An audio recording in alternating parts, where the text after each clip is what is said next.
Diaka, it's so good to be here with you today. As you know, my name is Reem. I'm the co-founder of African Women Rights Advocates, and you're with us on Reclaim the Narrative. Give me a moment to introduce you and the amazing work that you're doing in Africa and beyond. So Diaka is a journalist, activist, TV host, and producer. Diaka, you're also the CEO of CBC Worldwide. And that's a communications productions company based in Guinea. So Diaka, you founded this company basically to create content that is made by Africans, for Africans, and also the rest of the world. And, you know, as I was telling you earlier, this is something I think that we both strongly believe in as myself and African women rights advocates, and that's to be able to, you know, it's where our goals and passions align, and that's to be able to tell our stories authentically and truthfully as Africans and African women especially. So you often talk about being able to tell those stories, and this is very important to be able to change the narrative. Can you tell me a little bit more about why it's so important for Africans, especially African women, to discuss these, you know, the issues that are most relevant to our communities and to be able to reclaim the narrative? Well, first of all, thank you for having me. And I want to congratulate you for the extraordinary work that you do. It's not easy, especially being a woman and in Africa, but congratulations. And I really like the reclaiming the narrative, because that's what it is all about. And it's important for women to do so. Why? How can we change the mentalities, you know, if we don't tell our stories? Like, I'm also the founder of the Diaka Camara Foundation for Education, and I launched a campaign against gender-based violence.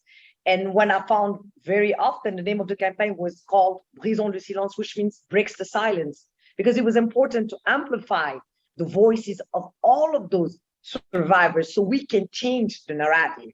Because often enough, you see, if we take gender violence, for example, the men have the people defending practices like female mutilation, you know, child's bride, even violence, domestic violence, you know, or child abuse or rape. They have this warped narrative where, oh no, if you were raped, it's your fault. Yeah, you dress like this, so why shouldn't someone attack you? You know, or it's important to mutilate, to circumcise the girls, otherwise they become prostitutes. No, one has nothing to do with the other. So it's important for women to reclaim the narrative and tell people, listen, female mutilation, female genital mutilation is a crime against our person, against our bodies, against our well-being, because this and this and this and this are the consequences of these actions. I did a story on child's bride, and it was heartbreaking, because the survivors of that practice, at the beginning, I had 3 people that wanted to be part of the story, 3 survivors. Towards the end, I only had 1 left. And she asked me, she begged me to cover her face, you know, because towards the end, she just lost her nerve. She didn't want to do it, you know, and face everyone. But guess what? The imam, all these people that were for child's bride did it openly. The imam stares straight into the camera and tells me, oh, I will marry my daughter as young as 9-year-old. I'd rather have her married at 9 than be pregnant and out of wedlock by 15 or 16. You see, so when women reclaim the narrative, when we tell our own stories, we switch the balance, you know, we amplify our voices. And by doing that, we can help others who are in the same situation. Because sometimes You feel like you're alone. You think it's only happening to you. It's not. It's happening to millions of other people around the world. But the way to connect all these voices, all these people, is by telling stories, by telling their stories. And it's important for women to speak up for themselves. You know, I cannot be a better advocate for you than yourself, because you went through it. You know what you had to go through. You know all the suffering. You know all the consequences, you know. So it's important for you to have that platform where you can be like, no. You know, just because you are my husband, you're not supposed to beat me up. Just because I wear a short skirt and walk down the street, I didn't deserve to be raped. You know, being mutilated does not change the fact, does not prevent me from getting into prostitution. There are so many factors that lead women into prostitution. Female genital ones is not one of them. So that's my take on really the importance of us telling our story, because you said it. We tell them authentically and truthfully. Yeah, thank you so much for that. It really makes sense, because, you know, today's episode, we want to talk about beauty standards and how do we reclaim the narrative on that side of things, to see more women of color, to see more African women, Black and brown women represented everywhere, not just in the media, but in fashion, in beauty brands. And you know, a lot of times, and we had a chat about this behind the scenes earlier. You know, there are a lot of horrible things that are represented in the media when you talk about the African continent. Yes, there are a lot of issues happening, but also there are women thriving. There are women pushing boundaries, you know, and they're really taking up space. And I think on an international scale, those stories need to be told just as much as the stories of the survivors of gender-based violence and the abuse. A lot of times, and we mentioned this earlier, we're going in stages, right? You're not always a victim. You become a survivor. And then at some point, we want to see our girls go past also that survivor stage, right? And that's why we want to talk about women in the media, women in the beauty industry and the modeling industry, and how do we challenge today's impossible beauty standards. And one of my first questions I wanted to ask you, maybe you can touch on that first, and then we can discuss more. And yes, I agree with you. And this is why I said storytelling is so important. I produced the first reality TV of Guinea, but also of Western French Africa, Le Mannequin. And I grew up in the States, so all my TV shows are inspired by American television. And Le Mannequin is based on an American Next Top Model, but I adapted it to the realities of Guinea and Africa. And I showcased these beautiful girls, natural hair, natural skin, in their natural habitat, you know, showing that Africa is beautiful. You know, African women are beautiful. They're courageous.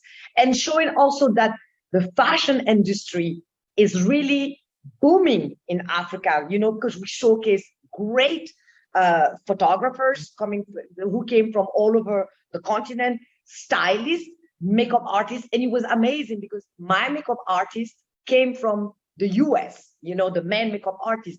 And she had all these beauty brand. She was so excited. She said, you know what, I'm so excited about Fenty, because she's actually made every type of shades available in term of foundation. And she was so excited. She was like, oh my God.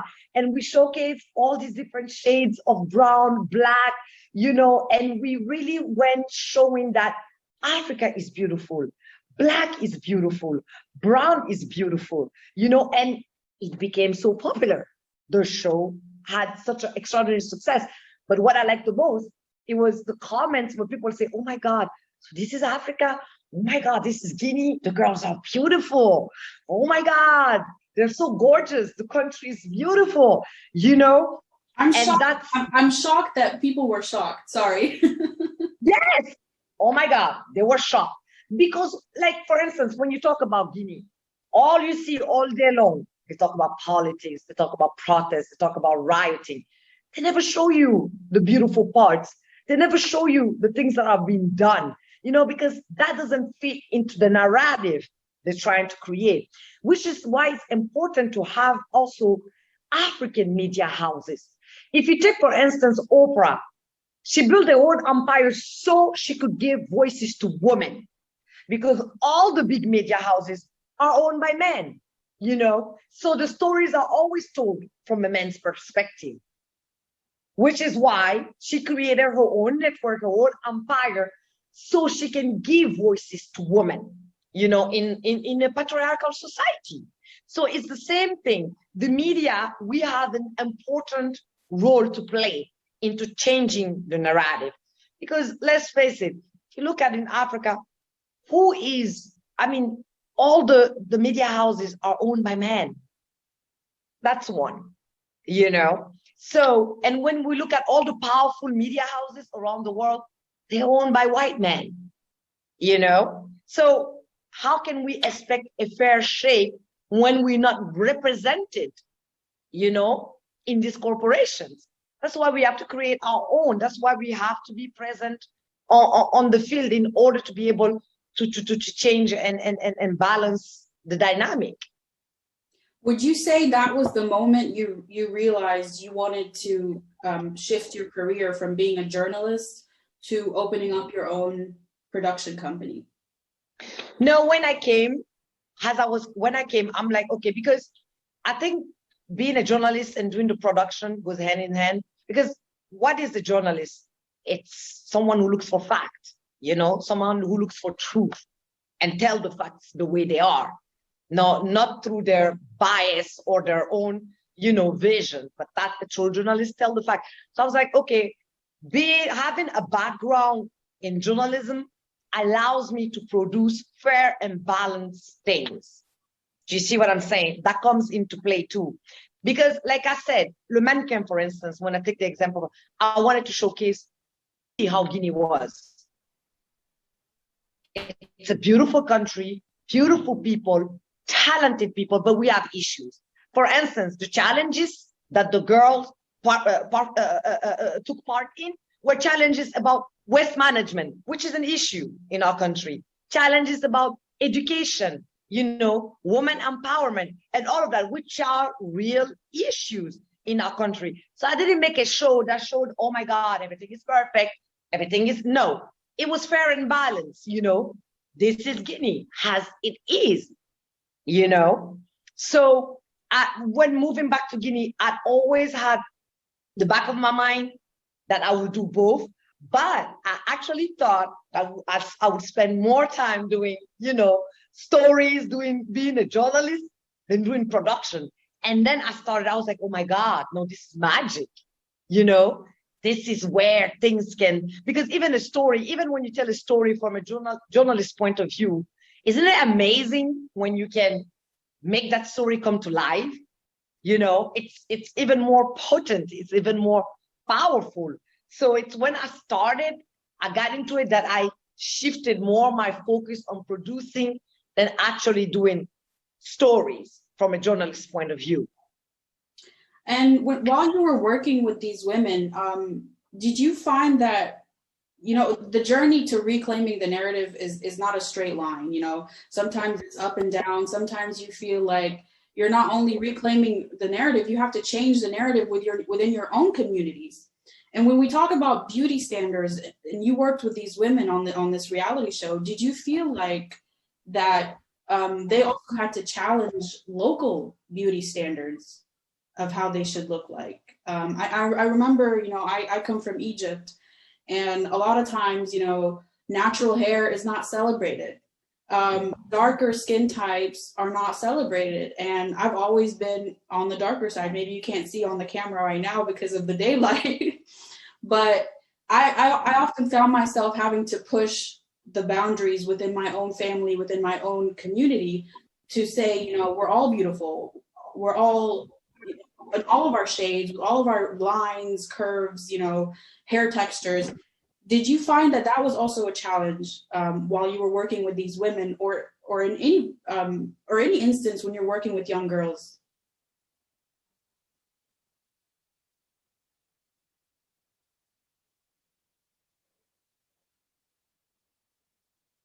think we froze there for a second.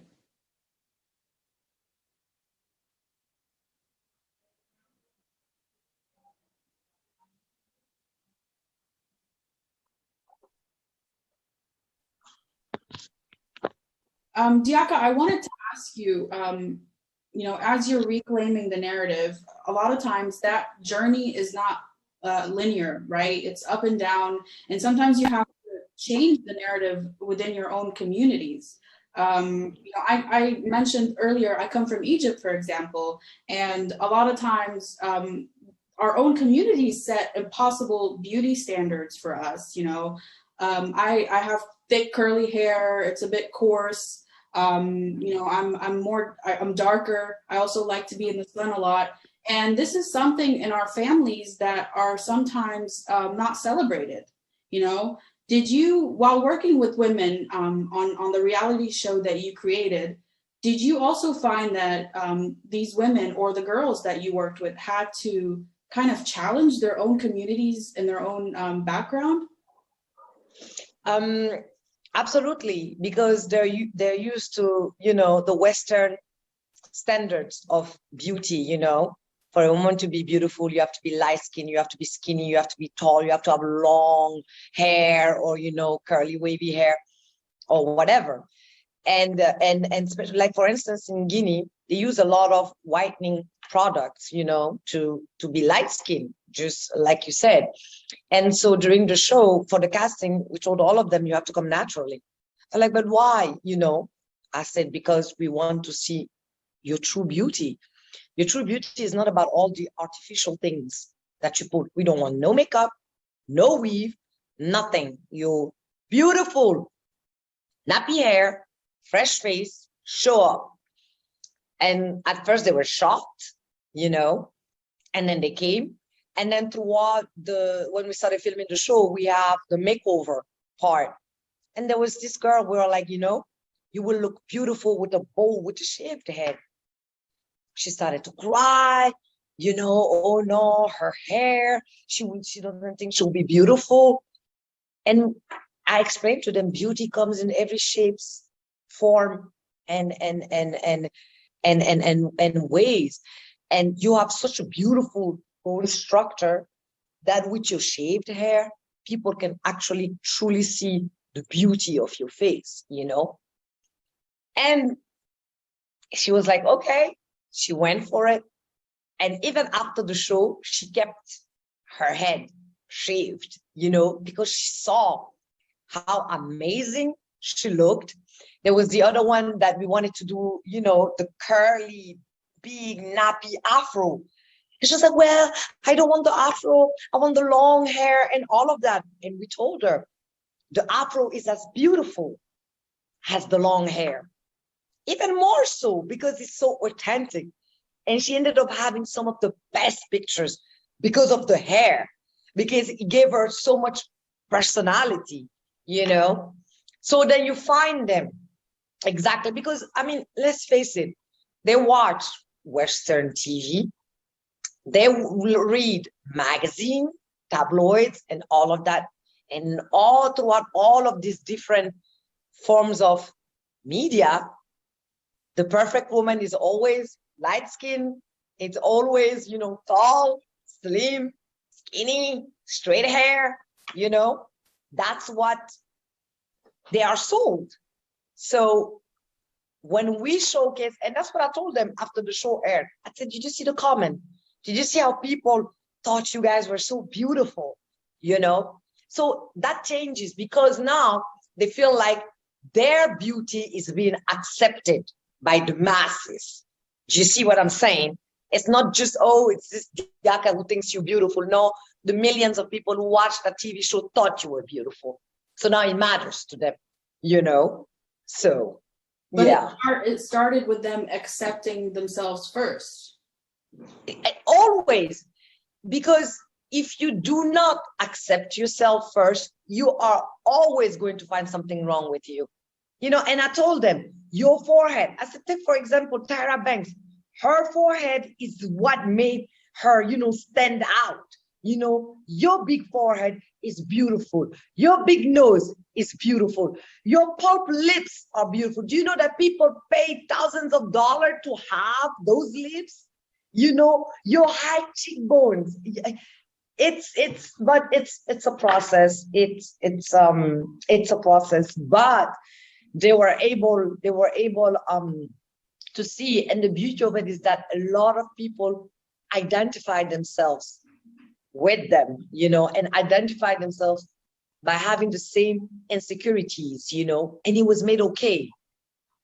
What you thought was the ugliest part turns out to be one of the most beautiful parts. It's what makes you who you are, you know. It's just the way you carry yourself. It's just the way, you know, and there's a lot of affirmation that goes into it too. You know, Black is beautiful. I am beautiful. You know, I love my forehead. I love my small eyes. I love my big mouth. My big nose is beautiful. You know, my black, and I even told him in the show, I said, to me, one of the most beautiful people that I find beautiful are dark skinned. And that is true. Like, to me, if I take an example, Viola Davis, Alec Webb, to me, these people are so gorgeous, you know. So it's a process.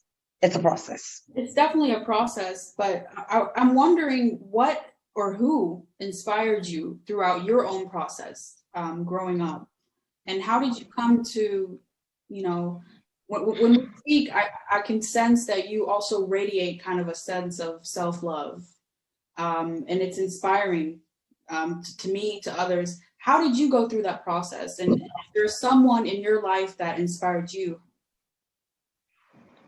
My mother, as a child, I had like the nappiest hair ever. You would not believe. Nappiest and so hard. Like, you remember those African combs, the wooden combs? They will break in my hair. That's how hard my hair was when they would try to brush it. And my mom always told me, and my mom is actually she's mixed. She's half Lebanese and half Guinean. But she has like this long, you know, silk hair. And I used to tell her, I said, you know, your hair is so beautiful, mommy. Why is my hair like this? And she's like, oh my God, you have the most beautiful hair. Like, I wish I would have your hair. And I was like, what? My mom rather have my hair, you know? And so it's my mother. She always told me I was beautiful, I was smart, I was good enough, I could do anything that I set my mind to. Like, I remember I'll come back from school, I'm like, well, I didn't do this. She's like, well, because you didn't want to do it. You know, the only roadblock you have on your road is yourself. Because if you put your mind to it, you can do anything. And the way you are, you shouldn't change for anyone. And she never tried to change me. You know, I was a big talker. I talked a lot. In class, I would always get in trouble, you know, I would get right off because, oh, this Diaka disrupts the class, you know, she talks too much and everything. And, you know, but that was part of who I was. She never tried to change that because she said, you are very vivacious by nature. You are very, you know, open. And I would see you tomorrow. Hey, Reem! Like, you'll be like, oh my, you know, that's how I am. I'm the same way. I would be the same way. I wouldn't be surprised. Yeah, people will see us, they think we've known each other forever, you know. So my mom always made sure to drink for us, and she refused to perm my hair. I'm the one who actually permed my hair when I grew up because it was difficult to manage. It would take hours to take care of. But throughout my whole childhood, and being that, she refused to perm my hair. People were like, but you know, her hair would be so much manageable if you perm it. She's like, no, her hair is beautiful as it is. When she grows up, she wants to perm it herself, she can do it. But to me, you know, she's perfect the way she is. So you grew up with that, you have a sense of who you are, you know, and you have a sense of self-worth, you know. It's like, no, I'm not going to take BS from anyone because I know my worth, you know, and that comes from my mother. That's so important. You know, with AWRA, a lot of times we work with young girls all over the African continent, from Kenya, Guinea, Egypt, and many a times these girls they didn't maybe grow up around the right encouragement as you were talking Absolutely. about, and especially when it comes to female genital mutilation, for example. And it's you you have to use these affirmations basically to let them know the truth, and that the truth is you are perfect just the way you are. And this is it's a lifelong process. If you didn't grow up with it, it's even harder. So I think what you're saying is so important. And this leads me to my next question. You know, but we have to also hold our own communities accountable and our own families. Yes. How do we hold brands, beauty brands, more accountable? You know, instead of objectifying women or representing women in these impossible beauty standards, you know, tiny waists, brushed out Photoshop stretch marks. How do we start holding these brands more accountable? Because right now we're seeing a global awakening, right? And a lot of people are questioning themselves. A lot of people are trying to be comfortable in their own skin, especially as African women. What role can we play to step up and hold them accountable? Well, I think once again, we have a very important role to play, because when we tell stories from our perspective, I think they take a listen to it, because the African market, the Black market, is a very, very, very big market. And I think that the more we encourage people to even have higher standards, even for themselves, be like, you know what, I'm not buying this brand because everything they do is for this type of skin. I don't look like that, you know, or I'm not buying this brand because all their advertisement, all they showcase is that, oh, beautiful hair is this, beautiful hair is that. Even the models that they use to advertise for products that should concern me don't look like me. So I think it's our own personal responsibility also, because if we stop buying, you know, it's all about money, basically. If we stop buying these products, they have no choice but to review the way they do things, you know. And that's what often we see with boycotts.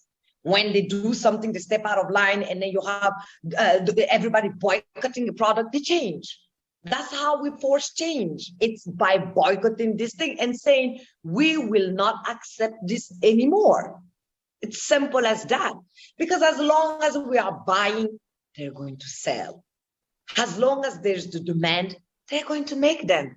But if there's no more demand, they have to find a way to do things differently. They don't have a choice. Otherwise, the business won't survive.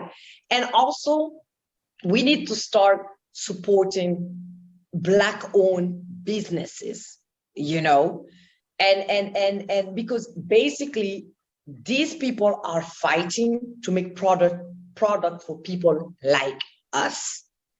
So you cannot go and spend all your money with this big corporation and then sit there like, yeah, but you know, they don't do this for Black people, or they don't do this for Africa.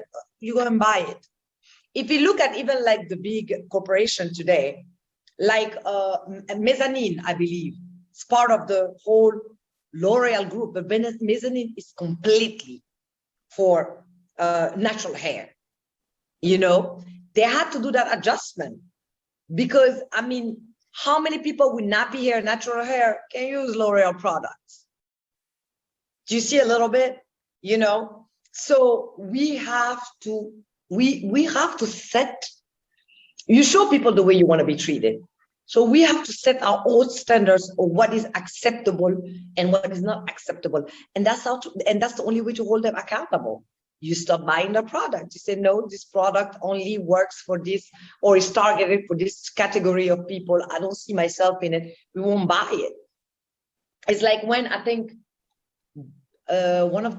Dove made a commercial that was racist, and everybody around the world, you know, were outraged. Boycott, they lost a lot of money. What did they do? Backtrack, issue the apologies, and so forth and so on, you know. So, and changed the campaign, you know, the way I think the Black person was portrayed in the campaign. They changed it completely because the public outrage. That's how you hold them responsible and accountable, by, you know, boycotting products. And not only that, but I mean, it's important also to have African women, Black and brown women represented within your own communication teams, within your own branding teams and marketing teams. Of course. It seems like Dove, you mentioned Dove, if they had more diversity on their teams, maybe they could have avoided this problem in the first place. I don't know. I couldn't imagine being in the board meeting or in the in the meeting and that thinking day. That was okay. Exactly. Absolutely. Yes, they have to diversify their you know, their employees, you know, even the boards. You will find those boards, you won't find one person of color on those boards, you know. So how can they not make mistakes concerning products targeted at people of color if there is no one, like you said, in that room to be like, this is not gonna fly with my people, you know, to give that other perspective. Yeah. Yeah, and not only that, but sometimes if they are present, a lot of times they feel pressured to agree to go with the flow. Yeah, yeah. We need people, I think, to challenge the narrative as well. Exactly. And that's what I said. You show people how they treat you. We need to set our own standards and be like, those are my standards. I will not go below that, because this is what I deserve. You know, I deserve to be treated this way, you know, not the way you think I should be treated. Yeah. I think also if you believe in yourself and you have those standards, don't you think the right people will meet you there? You shouldn't have to lower, you know, you shouldn't have to lower your standards to oh, absolutely. Absolutely, because the important thing is lifting people up, not going down to their level. You know, you shouldn't have to sacrifice your standards, your morals, or your integrity. If you do that, you lose. Then was it worth it? You know, did you truly set out to accomplish? Would you truly have the change you wanted if you had to lower your standards? I don't think so. Yeah, absolutely. I think it's like you said earlier, it's not an easy process, but it's an important process, and we have to keep reminding our communities of how to move forward. Speaking of brands, you know, today I saw an article about how Victoria's Secret is changing completely their you know, their angels, how they used to come out with skimpy outfits and, you know, impossible body standards. They're changing that now, and they're including more. They're going to include activists and real women wearing their products.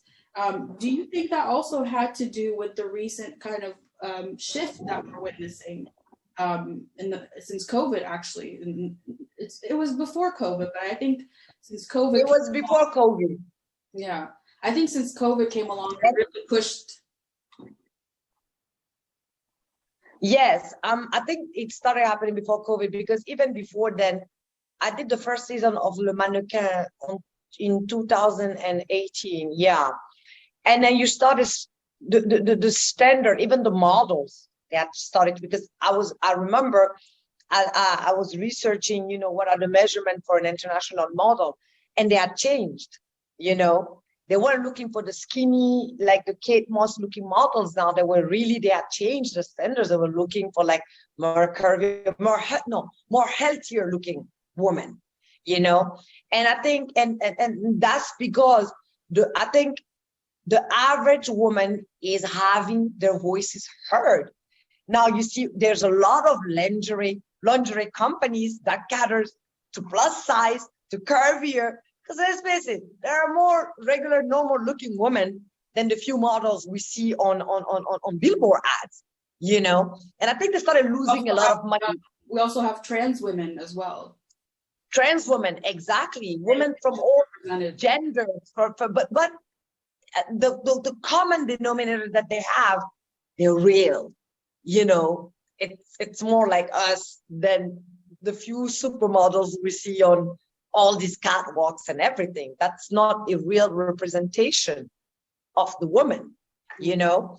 And so I think that started prior to COVID. I think the fashion industry, because you've had some designers that are up and coming and are really insisting of having, you know, real women walk their shows, real women be part of their campaign. And I even remember Vogue did an issue where they had like activists, like women of change on the cover instead of the usual, you know, celebrities or supermodel that we see. So you see that shift, because you have, like, I love the Edward, the editor-in-chief of, I think, British Vogue, because you can see with the magazine now and the magazine prior to him, there's a lot of change. You see more diversity in Vogue, you know, even in terms of the covers. You see like regular people being on the covers of Vogue, something that was unheard of in the past, you know, story featuring change makers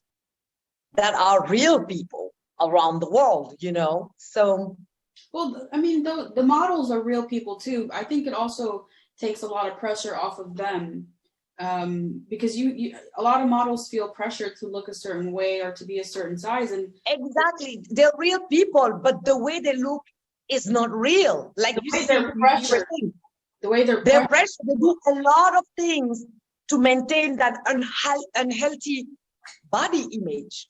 You see what I'm saying? So they're real, yes, because they're people, but that body image that they present is not real.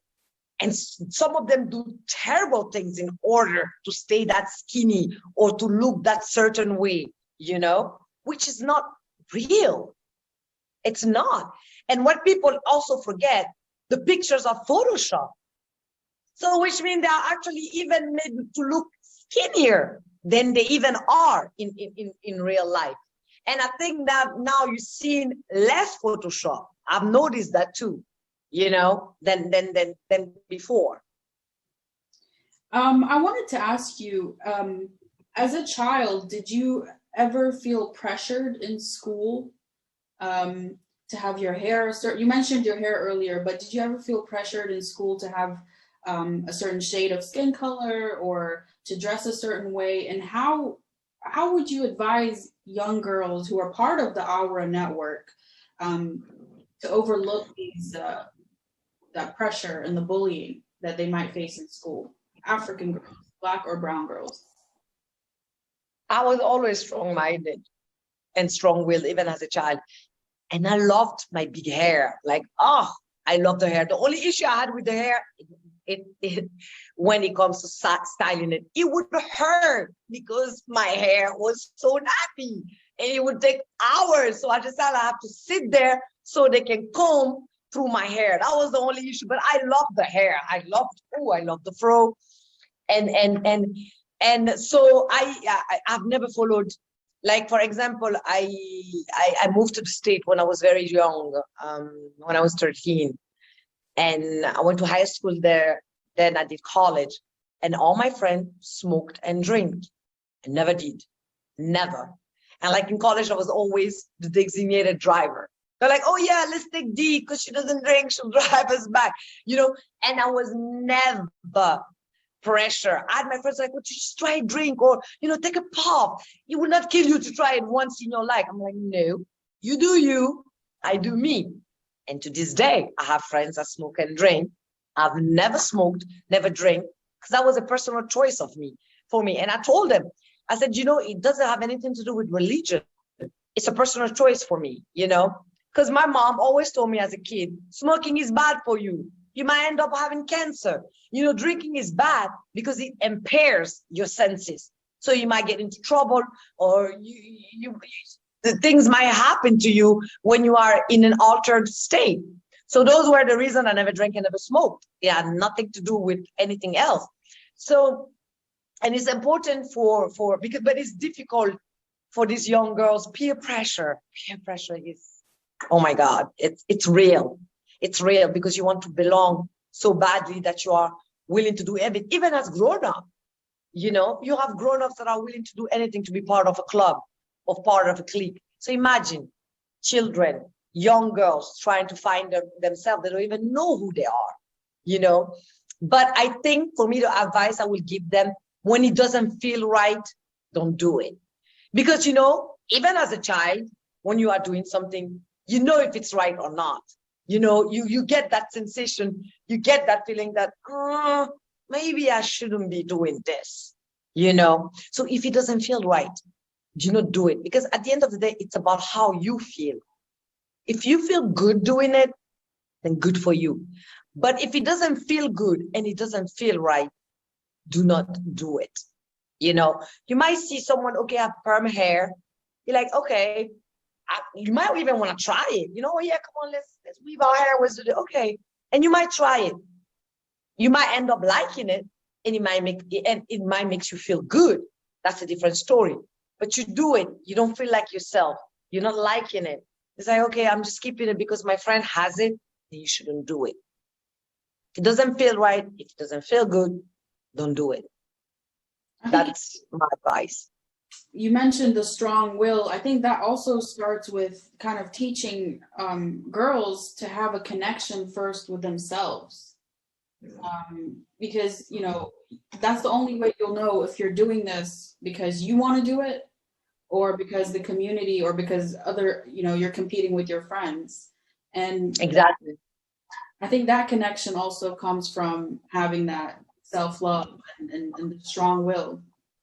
And I tell people, even to this day, I said, I've never been in competition with anyone. And some people feel like it's arrogant. I said, no, it's not arrogance. It means that I do things because I want to do them, because I love doing them. I don't do things for any other reason, not for what you think, not for, oh, because you did it, I'm going to do it, or not to show off. No, I do them because I love them. So therefore, I'm not competing with anyone. It's not a competition, you know. I've never been in competition in my life with anything or anyone, because I do what I want, you know, and I do it for me, because this is what makes me feel good. This is what makes me feel great. Oh, it's not about following a trend. Oh, everybody else is doing it. Oh, no, let me do it. Usually I even do always the opposite of what everybody else is doing, you know. Trendsetter. Because I stay, and if you stay true and authentic to yourself, you can never go wrong, because your choices will always be guided by something that is pure, you know, instead of something that is motivated by other stuff. But if you are true and authentic to yourself, you know, yeah, this is me. I like wearing my hair like this because I like it. This is me. This is what I do. You know, this is true to me. Then you will always carry that with you, and in every aspect of your life, whether it's in a relationship, because if you're true and authentic to yourself, there's some things you will never accept in relationships, whether it's friendship or even love. Like, no, this man, you cannot treat me like this. I'd rather be by myself than be with you in this relationship. And even friendship, I'm very loyal when it comes to friendship. I will follow you to hell. You know, then we arrive in hell. I'm like, damn, girl, look, we in hell, but it's okay, we're here, you know. So I'm very, very loyal. And when I see in friendship that I don't have the same loyalty, I just step away from it, you know, because once again, you show people how to treat you. So, and even in the work, if you are authentic and true to yourself, you will not bring down your standards. This is my standard when I'm working. I'm professional. This is what it means to work with me. If you don't want to work, if you cannot meet those standards, but you know what? Go do your own thing, you know, but this is me. This is who I am. This is how I do things, you know? Yeah, I think it's very important. I mentioned this to you earlier. I think it's very important for young girls to see that example being set in Africa, whether it's as a model, as an entrepreneur, as a journalist, as an activist. I think they need to see women doing that, reclaiming the narrative first, so they can also kind of not, you know, imitate, but it's more of like embody those principles. Those qualities. Yeah, Yeah. absolutely. Absolutely. Yeah, I agree. Can you tell me a little bit about what projects you're working on now? I know Top 10 is still ongoing. Is that right? Yes, it's ongoing. Yes, and I'm working on now for doing Le Mannequin in other countries, you know, so in other countries in Africa. We did Le Mannequin Guinea. We're gonna go. So we're working on producing Le Mannequin in other countries in Africa, and I'm also working for new productions for the beginning of the year, which is September. I mean TV year, which is September, and I am continuing my fight for women's rights and to end gender-based violence in Guinea. And we have a lot of projects beside the communication. We're trying to really help these survivors, you know, trying to put together a hotline, trying to put a women's shelter, you know, so I have a lot of things on my plate. And with the foundation, we're also building libraries in impoverished schools throughout the country, because it all comes down to education. In order to empower these women and these girls, we have to educate them. You know, it's as simple as that. What is the name of the foundation? It's the Diaka Camara Foundation for Education. Okay. I think we'll also link to that when we share the videos that we did together. We'd like to link to it. So if people would like to reach out, it would be great. Exactly, absolutely, because we have multiple fundraisers going to really help our different causes, you know. So yeah, that'll be great. And which other African countries is Le Mannequin are you looking to expand? Congo and Senegal, Ivory Coast, and Mali. Wow. Okay. For now. Yeah. I mean, that is really reclaiming the narrative right there. It's really powerful for girls to see that. Absolutely. Absolutely. Yeah. And, you know, not just people, you know, when we tell our stories, as you mentioned earlier, it's not just important for our communities also to see it, but for the world to see, you know. Absolutely. That's why I said by Africans, for Africans, and the rest of the world, because it's important, you know. We have to share our stories with the rest of the world in order to change the narrative, you know, in order to put things the way they should be. It has to touch everyone. Yeah, and we're there, you know, we're speaking up, and I don't think any corporation in this day and age can have an excuse anymore of saying, oh, well, you know, where we didn't know. We didn't know, exactly. Yeah. Oh no, they know. They do. They sure do. Diaka, thank you so much for being with me today. Before we wrap up, I asked you earlier about the poster behind you, and I would love if you could just tell the story behind it.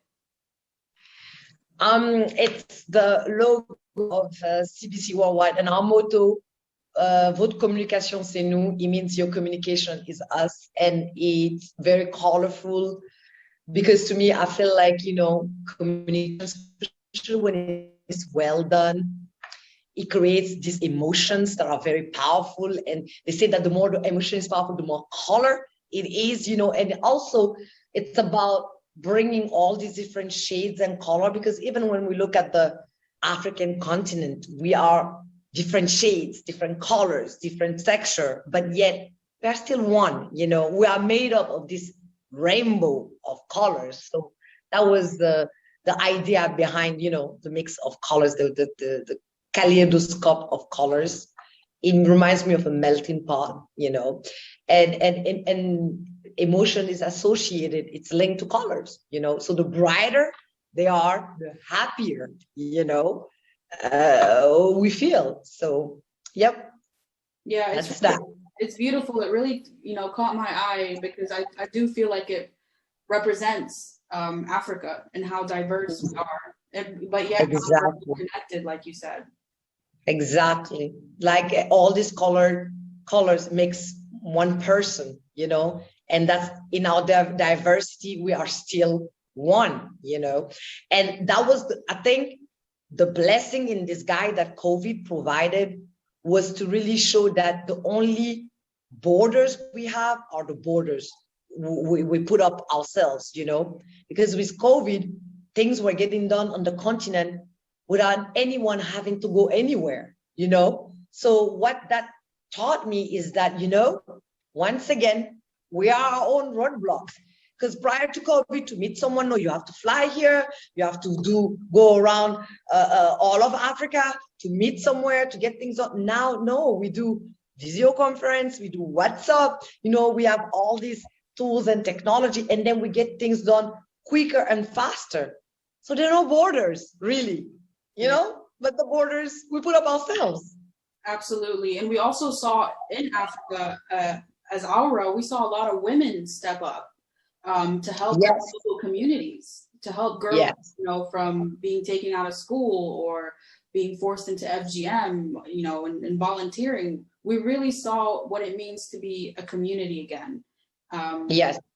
And let's be honest, women are the driving force on the continent and throughout the world.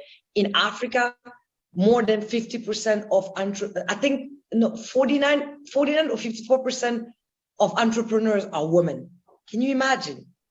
You know what that means? You know, they feed families, they feed communities. So, and it's important that they are given their rights, their due, you know. They're not asking for anything that is not theirs, you know. But in order to really affect that real change, and I'm so glad to see that even in my country, in Guinea, I see more and more women getting involved into politics. Because let's face it, if all the lawmakers are men, how are things going to change for us? They're not, you know. You have to be seated at that table to vote those, to vote for these laws that are meant to protect us and protect our rights, you know. So I'm very happy to see this awakening on the continent. Like, honestly, like women are just rising up from everywhere and saying no more. And it is our job, hell, it is our duty to give them that platform to say, yes, say it louder, and I will replay it for you, you know, and I will share it with the whole world. So it's a beautiful time to be an African woman. Seriously, to be a woman, period. It is a beautiful time.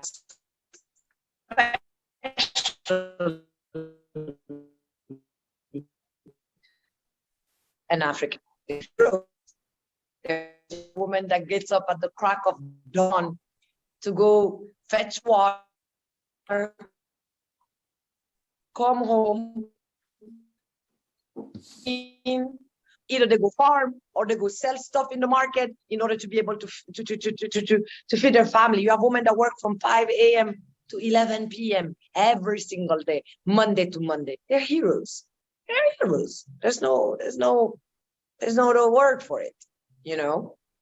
And it's our job to showcase these heroes, you know. Absolutely. And thank you so much for all the work that you do. It's really inspiring. And I'm excited to see where it takes us as an African community, as women. I'm really excited to see where it takes us, because I think we're living in unprecedented times. Absolutely. Absolutely. And I'm so glad, like I said, no borders, because you're in a part of the world, I'm in another part of the world, and look at what we have accomplished for the past hour. So, and I think the more we connect with each other throughout the continent and throughout the world, the more we can really achieve, you know. So thank you so much, Reem, for having me. And I can only congratulate and encourage you for the work you are doing, which is such an important work and such a difficult work. So thank you for your courage and your bravery. Really, it takes a lot to do this. So thank you. And you inspire me. So, you know, let's keep inspiring others. Yeah, we really Exactly. inspired each other. I don't think we would have been able to connect if we didn't have the same passion for helping women, for inspiring women, um, Absolutely. and the same goals. And I'm really excited to see what you do next. Thank you, Diaka. As I am, boy, excited to see what you do next. Thank you so much. Thank you.